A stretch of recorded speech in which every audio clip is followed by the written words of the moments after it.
Hello everyone, this is Steve Christiansen and welcome to Restoring Liberty. This is episode number 5.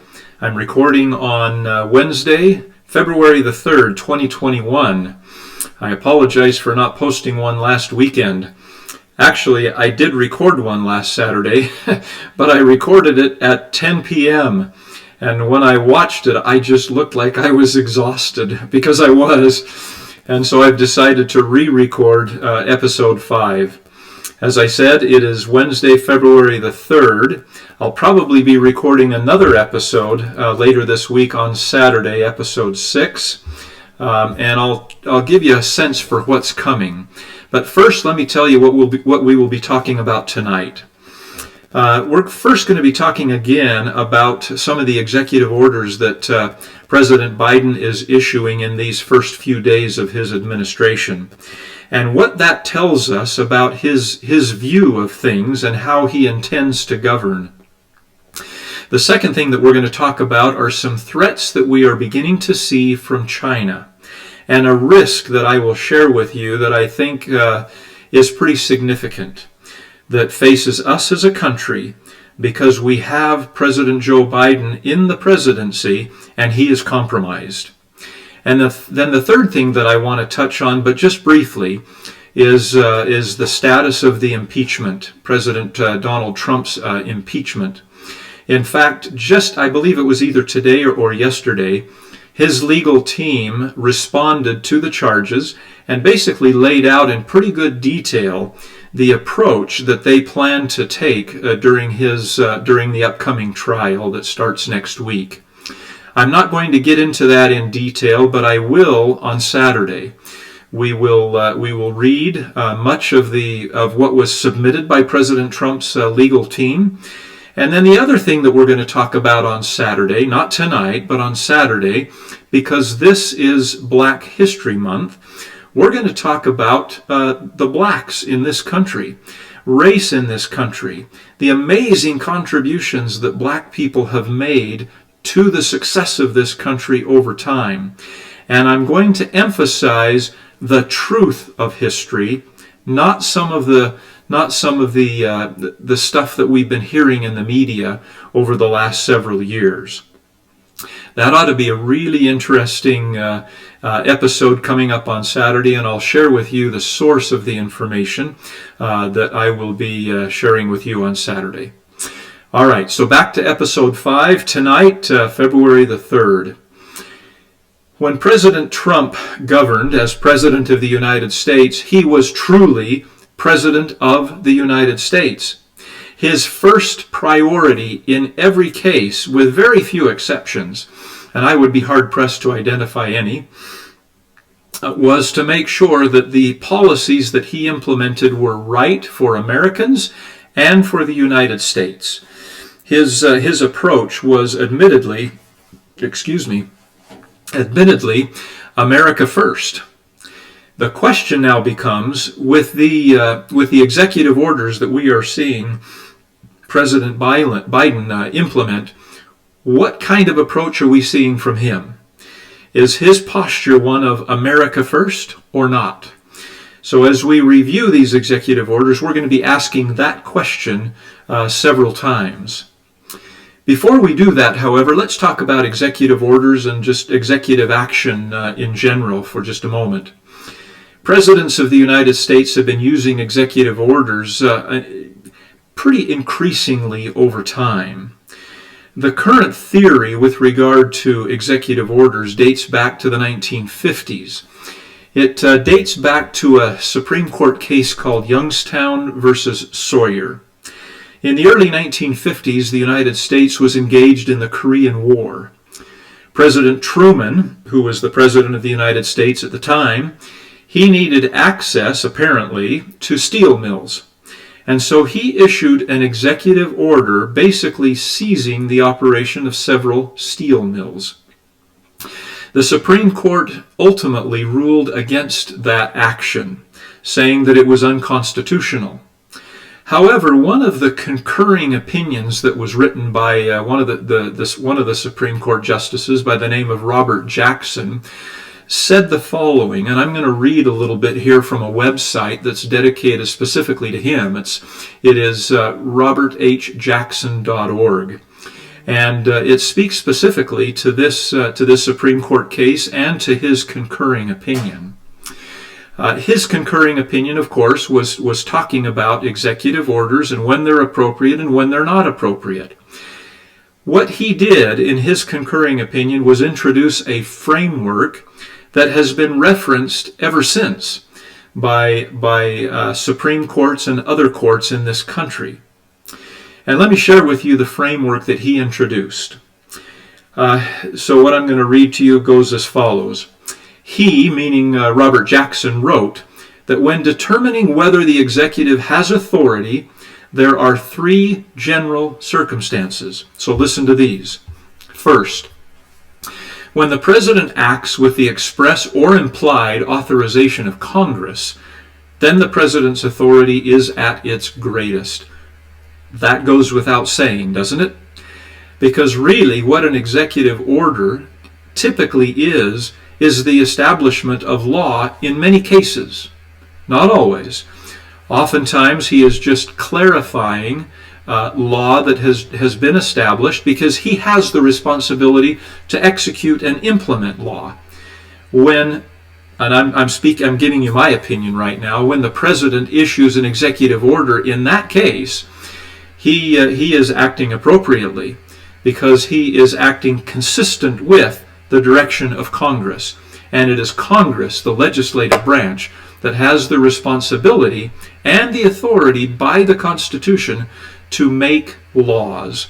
The executive branch, or the President, does not have that authority. The President's authority only extends, with very few exceptions that are found in the Constitution, the President's authority only extends to implementing laws that are passed by Congress. Unfortunately, what we have found too often since and over the last decades is that too often presidents are issuing executive orders and basically making law, not just implementing and clarifying. So this first circumstance, talked about by Robert Jackson, is when the President acts with express or implied authorization of Congress. Then his authority is at its greatest.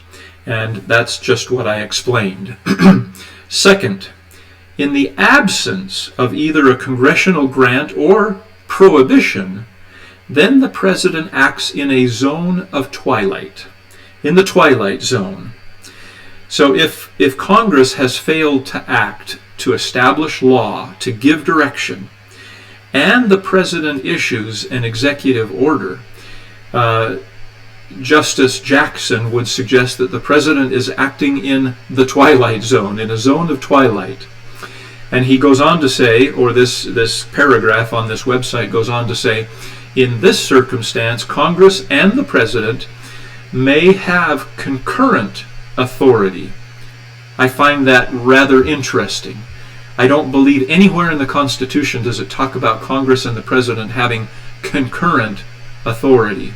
They have different types of authority, as we've just talked about, and one has the check over the other one. This concept of checks and balances is so critical, and it applies perfectly to this topic that we're discussing right now regarding executive orders and executive action. In the third instance, the third circumstance is when the President takes measures that go against the express will of Congress.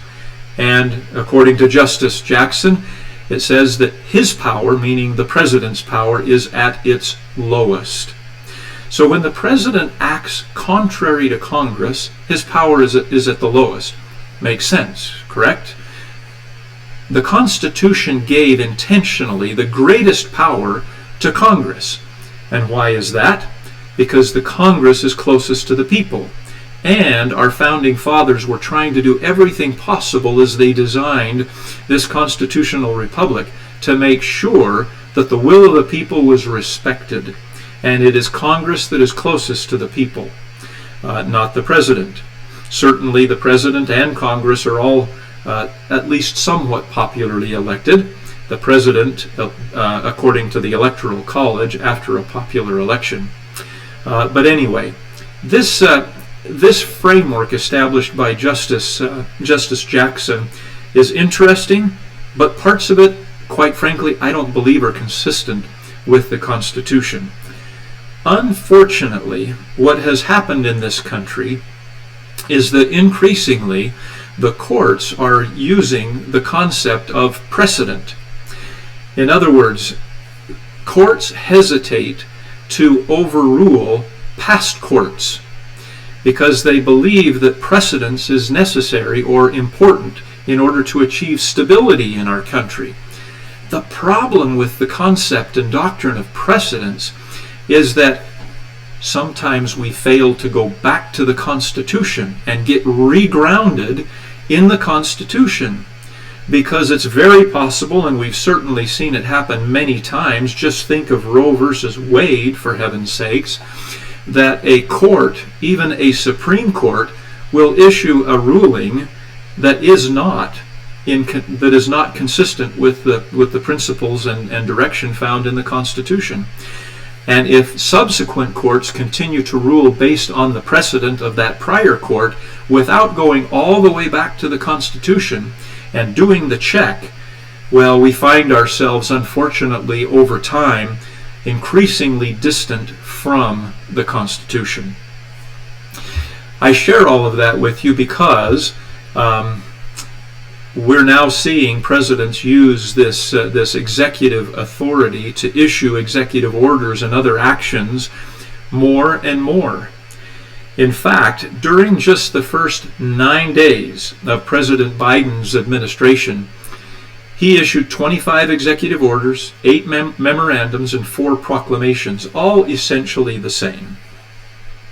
So a total of 37 executive actions in the first 9 days.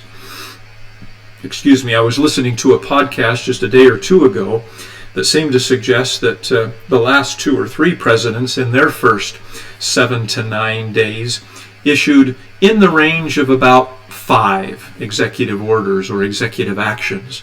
So what we're seeing from President Biden is significant expansion in terms of the use of executive orders.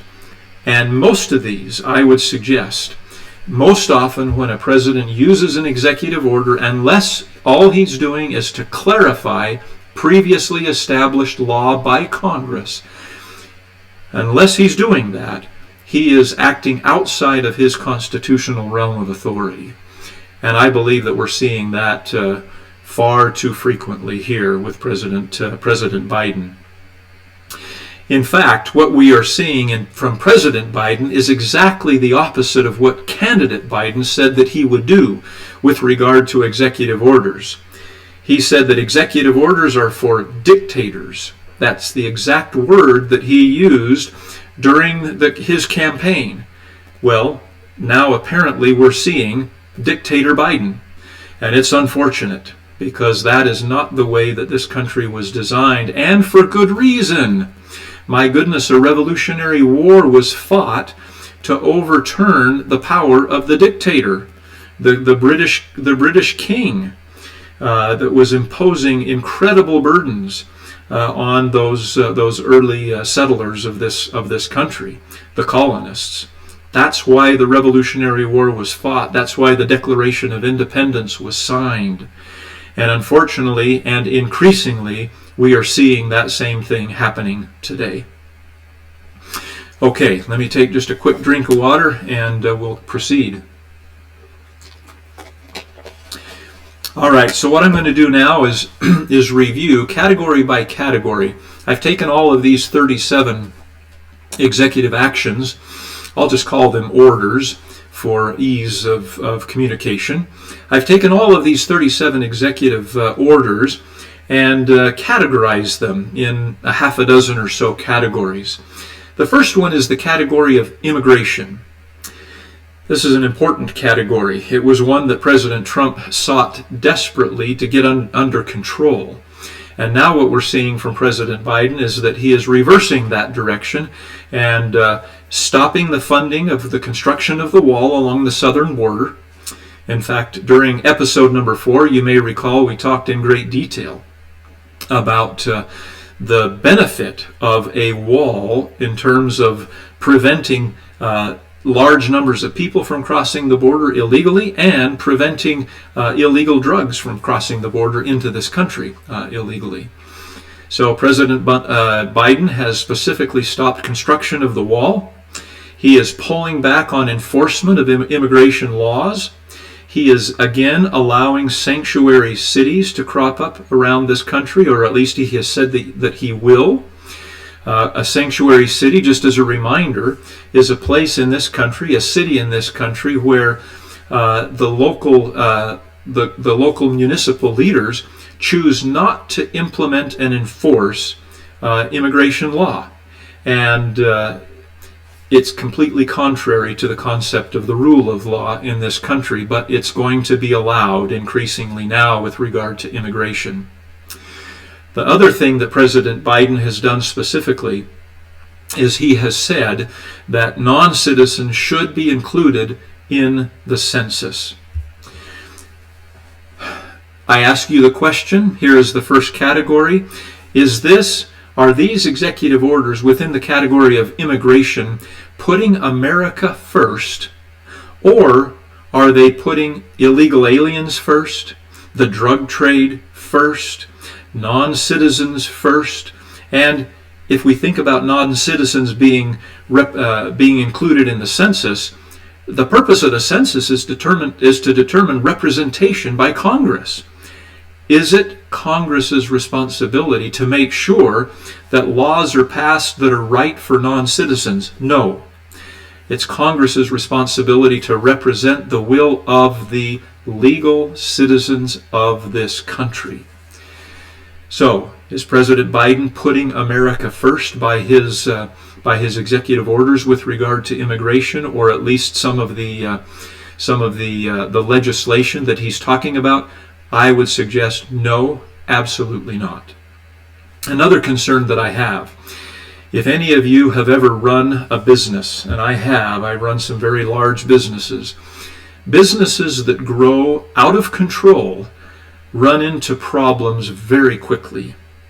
The reason I share that with you is because without proper and enforced immigration policy, our country's population will grow out of control, and we will run into problems very quickly, and very serious problems. In fact, we're already seeing it because our immigration laws have not been enforced appropriately, with the exception of the last 2 or 3, 4 years, for a very long time. Additionally, these illegal aliens are coming into this country, taking the jobs of citizens. Crime and drug trafficking is going to increase, and so forth. Again, I ask the question, is this putting America first? To me, the clear answer is no. All right, the next category of executive orders have to do with energy independence here in the United States. President Biden has immediately and quickly stopped construction on the Keystone Pipeline project. Immediately, overnight, putting 11,000 people out of work. Does that put America first? I would clearly suggest no. He has mandated that drilling for oil in the Arctic Ocean must be stopped immediately. What's going to happen? When we stop, Russia will continue. Is that putting America first? No, it's putting Russia first. President Trump did a phenomenal job of getting us quickly to a position of energy independence and economic growth. In fact, the fastest economic growth and the lowest unemployment, generally speaking, in 50 years. And if you look at some of the minority groups, blacks, Hispanics, women, and so forth, the lowest unemployment in our history among those groups. Pretty incredible what happened under President Trump's leadership. However, President Biden is reversing that. He is pulling back on the concept of achieving energy independence. We achieved it under Trump. He's pulling back on that now. He's pulled back on the Keystone Pipeline project. He's pulled back on drilling for oil in the Arctic, and so forth. Is that putting America first? Again, I say the answer is a clear no. The next category has to do with the climate. President Trump was wise, in my opinion, to pull the United States out of the Paris Climate Accord. It was an entirely lopsided agreement. Quite frankly, entirely lopsided. And the reason that it's lopsided and bad for the United States are twofold. Number one, as I said, it's lopsided. The requirements of China within the Paris Climate Accord are basically nil. The requirements, however, on the United States are extraordinarily significant. So as I said, tremendously lopsided. It's just not fair. It did not put America first. Secondly, if the Paris Climate Accord, which President Biden has now indicated he will re-enter, if the requirements of that accord are achieved, the impact on the United States will be, according to certain sources, a loss of 400,000 jobs, $2.5 trillion impact on the gross domestic product, GDP, and rising energy prices that will increase by, some would estimate, at least 20%. Again, I ask you the question, is that putting America first? Clearly not. Clearly not. Especially when the agreement is as lopsided as it is. Completely unfair. The next category I'd like to talk about has to do with domestic manufacturing and job creation. Over the last 20 years, unfortunately, 3.7 million jobs have been lost since those first agreements were signed with China and other countries around the world. I believe that was back in Bill Clinton's administration. 3.7 million manufacturing and other similar types of jobs have been lost here in the United States and shipped overseas. President Trump, America First policy, reversed that and began to emphasize the need for bringing manufacturing back to the United States or finding ways to keep it in the United States, emphasizing job creation here, not job exportation there. President Biden has revoked President Trump's policy that promoted manufacturing, domestic manufacturing and job creation. Is that putting America first? No, it's not. Another category, in fact, these next two or three are more from a social standpoint and extraordinarily concerning. As I mentioned in episode number 4, President Biden is doubling down on preventing discrimination on the basis of gender identity and sexual orientation. Now that sounds good, right? Preventing discrimination. But what does it really mean? And what is the impact for Americans? The quote that I shared with you in episode number 4 is the following, taken directly from one of President Biden's executive orders. It says, "Children should be able to learn without worrying about whether they will be denied access to the restroom, the locker room, or school sports." What is he talking about? He's talking about transgender.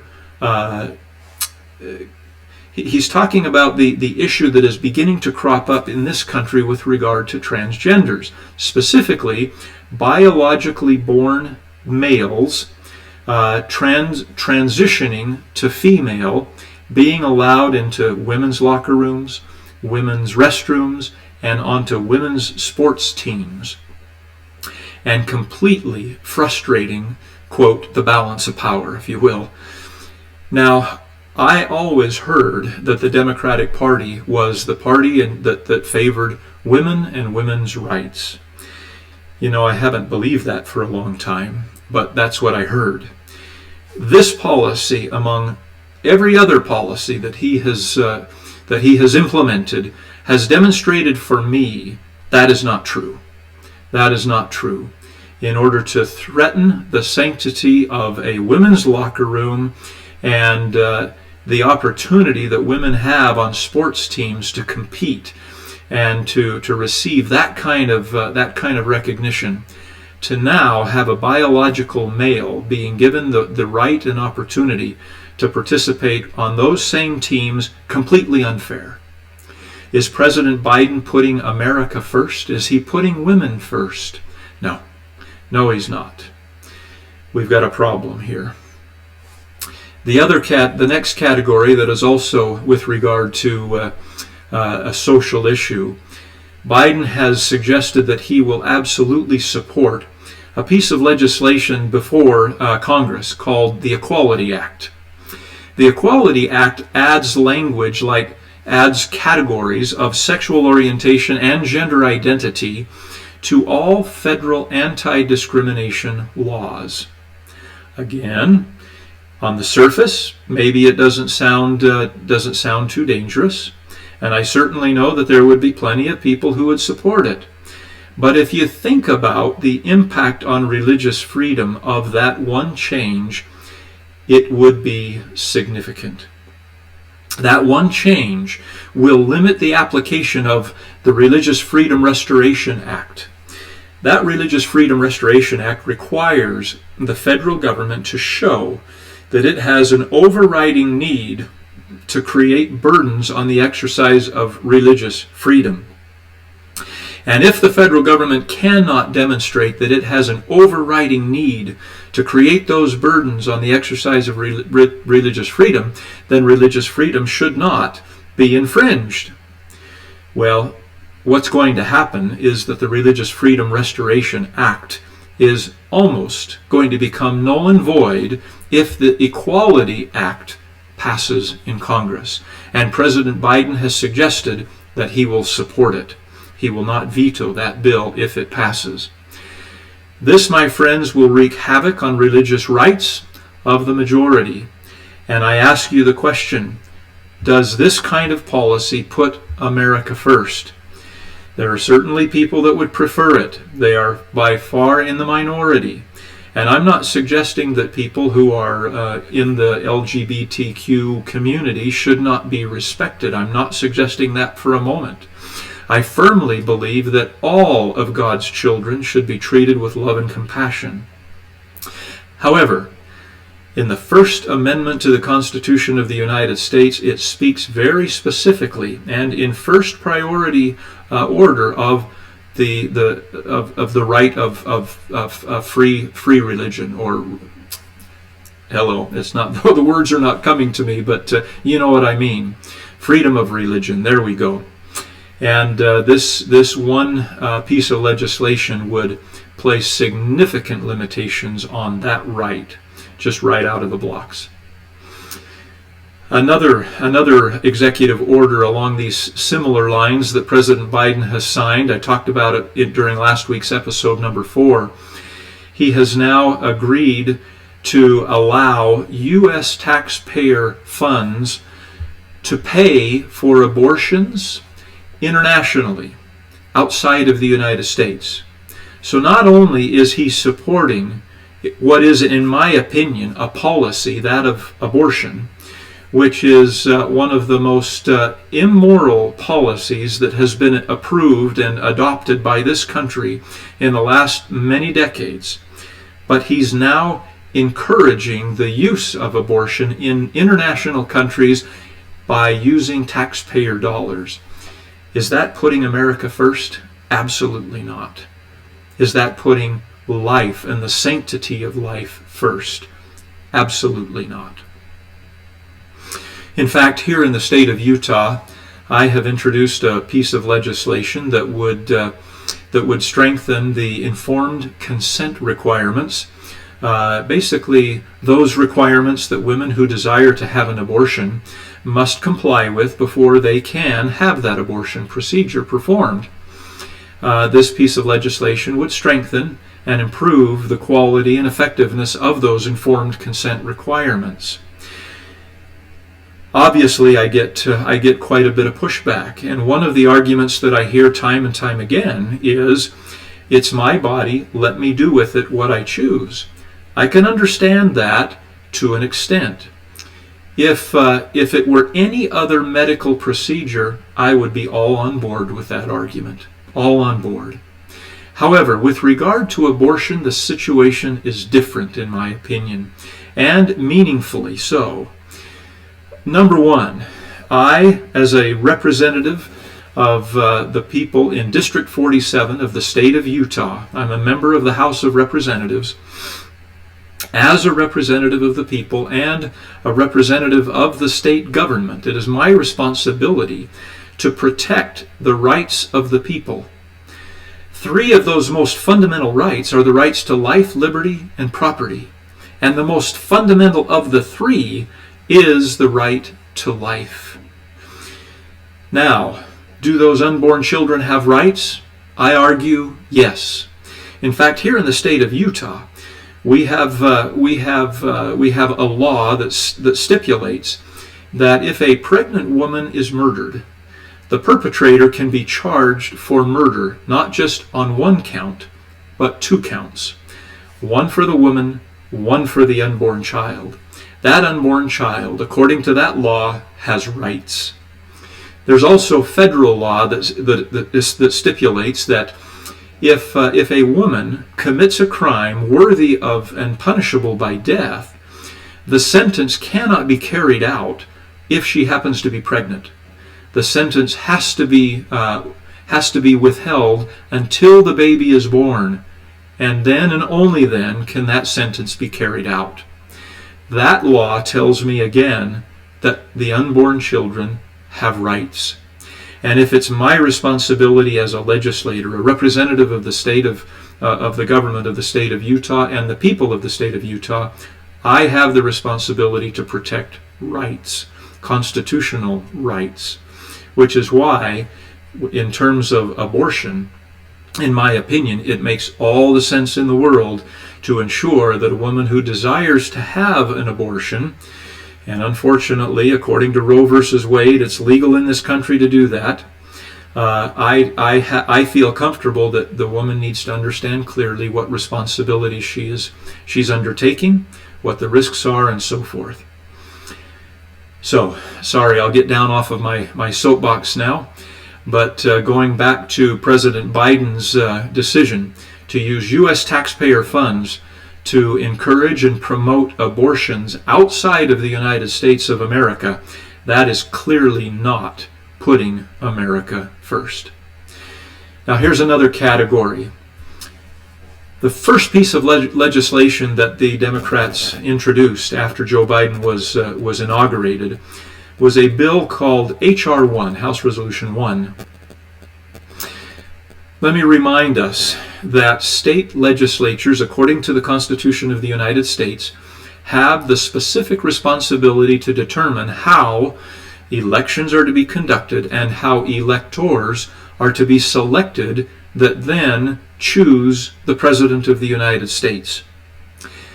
If H.R. 1 were to pass, basically what would happen is that state legislatures would lose the power that they allegedly have today to determine how elections are conducted.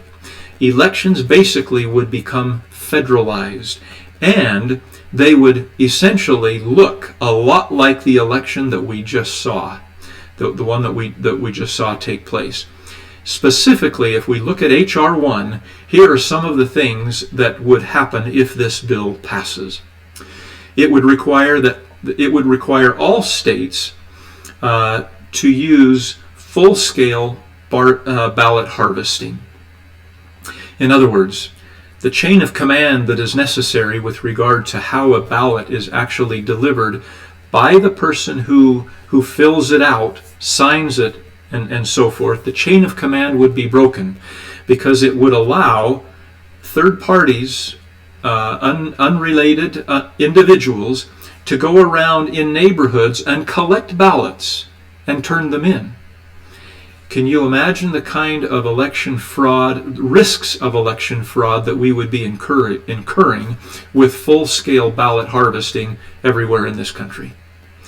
Another thing that would occur if H.R. 1 were to pass, and Biden, by the way, supports it, is it would increase public-private partnerships as part of elections. Now, this happened during our most recent presidential election. Mark Zuckerberg and his wife, he is the CEO of Facebook, he and his wife made a $450 million contribution to several nonprofit organizations with the express direction that those nonprofits should spend the money to get out the Democratic vote. If H.R. 1 passes, it would increase public-private partnerships in elections, and I say that is unconstitutional and illegal. Another thing it would do, it would allow ballots to be printed at home.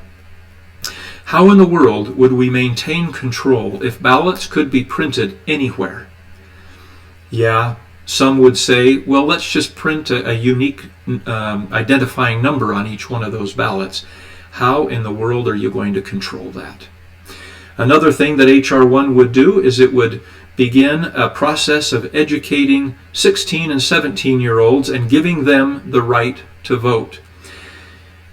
I'm a little concerned with that. I love the right to vote. It needs to be exercised judiciously, and I believe 18 is about as young as we can go at this point. Another thing that H.R. 1 would do is it would provide the opportunity for automatic voter registration. Automatic. Now, would that include and involve photo identification and other confirmatory steps? We'll see. Another thing that H.R. 1 would do would be to legalize broad-scale vote by mail. Now, we just did that, and it just created some of the most problematic issues for the most recent presidential election that we've ever had in the history of this country.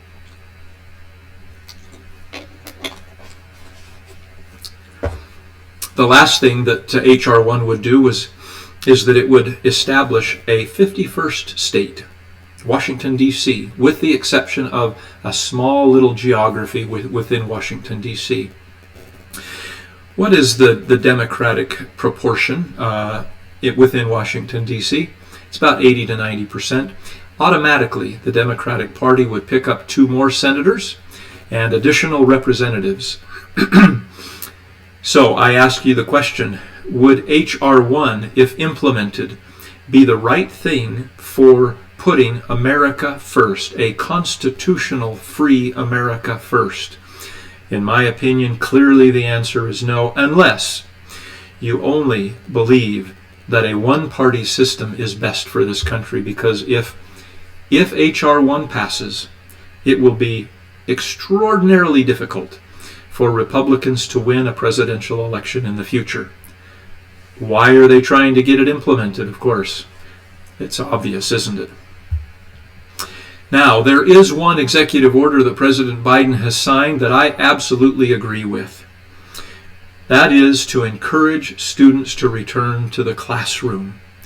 We have seen so many problems in this country over the last number of months as a result of the COVID-19 pandemic because students have been out of the classroom. So many are falling behind, especially in minority groups. It's been a travesty for students in this country. Fortunately, even though Biden fought it during the campaign, he's now signed an executive order that is going to be encouraging students to get back to the classroom. I want to applaud him. In fact, I would give him a standing ovation for that one. Well done. Okay, we've reached the end of this first section of the podcast. This section where we've talked about all of the executive orders that President Biden has been implementing, and also some of the legislation that has been proposed. Again, the question is he putting America first? The easy answer is no. It is no. I ask us all, please pray for our dear president, pray for his administration, pray for this great country of ours. We need it. We need it, because the kind of policy that is being implemented right now is intended to completely transform, and not in a good way, this country. To implement policies or to implement theory and policy like the 1619 Project, critical race theory, racial equity, and so on and so forth. All of those tend to sound right, but when you dig below the surface, please understand the threat that they represent to the stability of this country over time. Now let's turn our attention to some additional threats that we're beginning to see appear relatively quickly coming from Eastern Asia, specifically the country of China. Let's talk first about some of the occupations in the disputed South China Sea. You may or may not be aware, the South China Sea is an extraordinarily important passageway, an important waterway for the world's economy. A reputable organization that studies these things has indicated that $3.4 trillion of trade passes through the South China Sea annually, and about 40% of the global liquefied natural gas passes through the South China Sea annually. What is happening in the South China Sea? It goes back to 2013. It probably goes back to before 2013, but in earnest, the Chinese Communist government began expanding their presence in the South China Sea in 2013 during the administration of President Obama. They added about 3,200 acres of new land on some islands in that sea, including aircraft landing strips which have become military outposts. And President Obama did nothing. Fortunately, during Trump's presidency, he stepped up our military presence in the South China Sea, and as recently as December 30th of 2020, President Trump sent as a sign of force 2 of our most advanced battleships through that disputed sea, again as a show of strength. We have a powerful ally right there in Taiwan, and obviously we have to do everything in our power to protect that ally. However, within days of President Biden's election, China sent 15 of their biggest bombers, the equivalent of our B-52 bombers, across the Taiwan Strait. They breached the Taiwan air defense zone. Why did they do that? Probably because they're trying to demonstrate, oh, we've got a new administration in town. A new president has taken charge. I wonder if he'll do anything if we start flexing our muscle. Unfortunately, nothing yet has been done, which is pretty unfortunate. And I'll explain a little bit more in a minute why that's really unfortunate and why President Biden is in a horrible position to even try to do anything.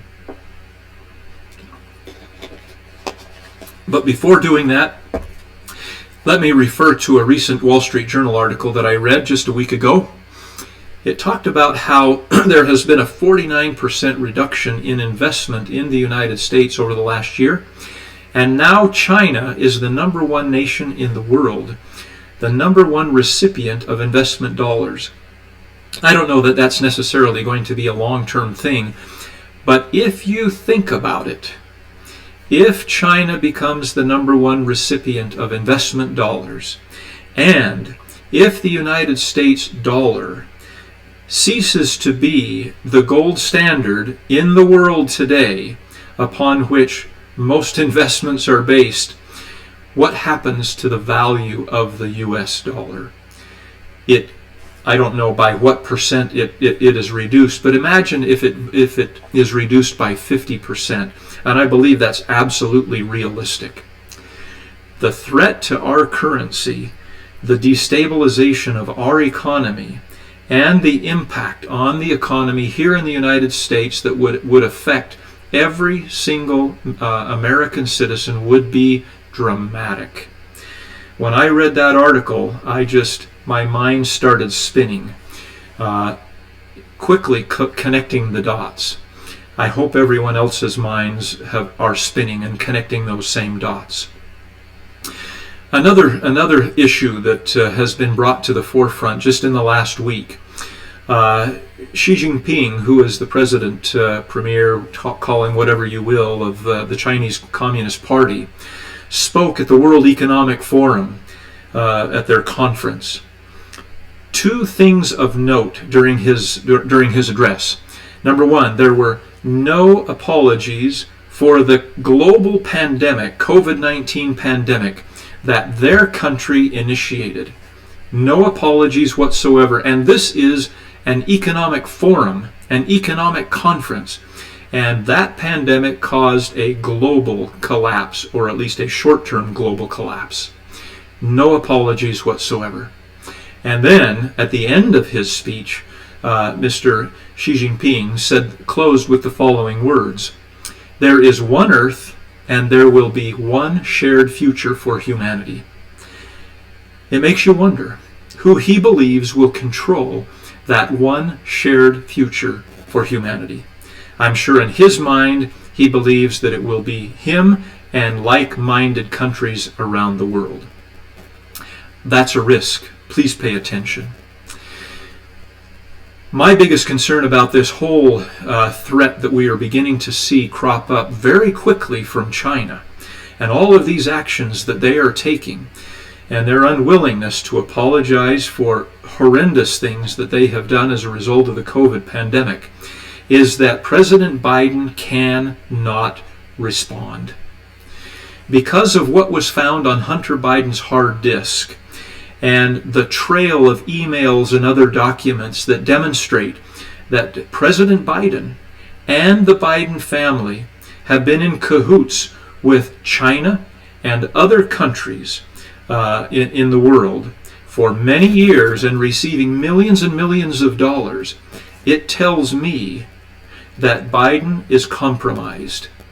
He cannot respond the way that a president of the United States who cares first and foremost about the United States could respond. I hope we're understanding what's going on here. All right, very good. Even though it's not so good. Let's move on to the third part of this episode. Just want to give you a quick update in terms of the impeachment process. Just to quickly refresh our memories, the House of Representatives voted to impeach President Trump, and 10 Republicans joined in supporting that impeachment. Within just a few days, I think it was about 4 or 5, maybe 6 days after President Biden was inaugurated, the article of impeachment was delivered by Nancy Pelosi from the House to the Senate. And in preparation for the trial to see if President Trump will be convicted. This whole thing is such a farce. Number one, President Trump is no longer the President of the United States, and the purpose of impeachment is to get rid of the President. He's gone.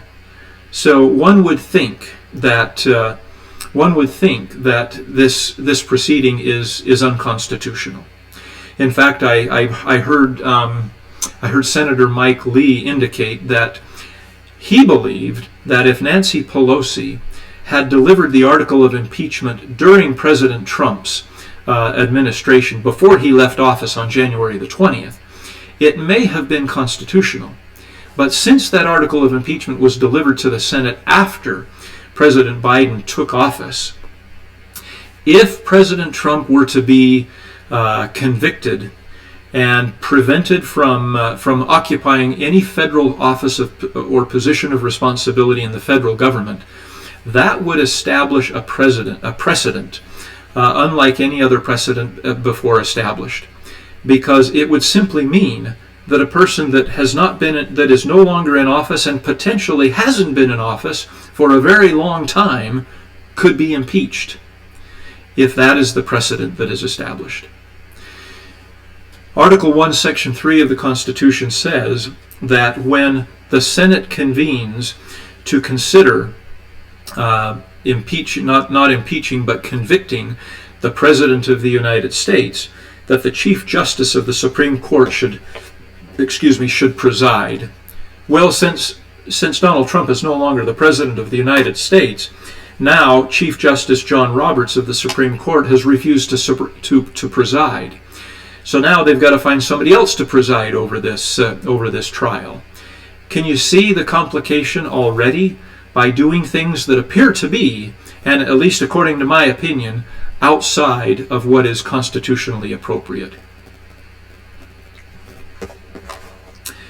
Is it likely that President Trump will be convicted? No, I don't think so. In fact, just recently, 45 Republican senators voted in support of a motion by Rand Paul that the proceedings are unconstitutional. Basically, it was just kind of a pre-trial vote, and 45 of the 50 Republicans indicated that they believed that these proceedings would be unconstitutional. Again, in my opinion, I think it's pretty unlikely that President Trump will be convicted, which basically leaves the door open for him to come back and run again for Congress, for president, or whatever. Very good. A relatively unknown, but what appears to be a pretty reputable group of attorneys will be representing President Trump, or former President Trump. As you'll recall, the charge is that of inciting insurrection. The support for that charge is, number one, President Trump's speech on January the 6th. And obviously, as we know, the FBI has put together a timeline that has demonstrated, and in fact it would appear that Nancy Pelosi may have even had that timeline accessible to her when the impeachment proceedings took place, but chose not to refer to it.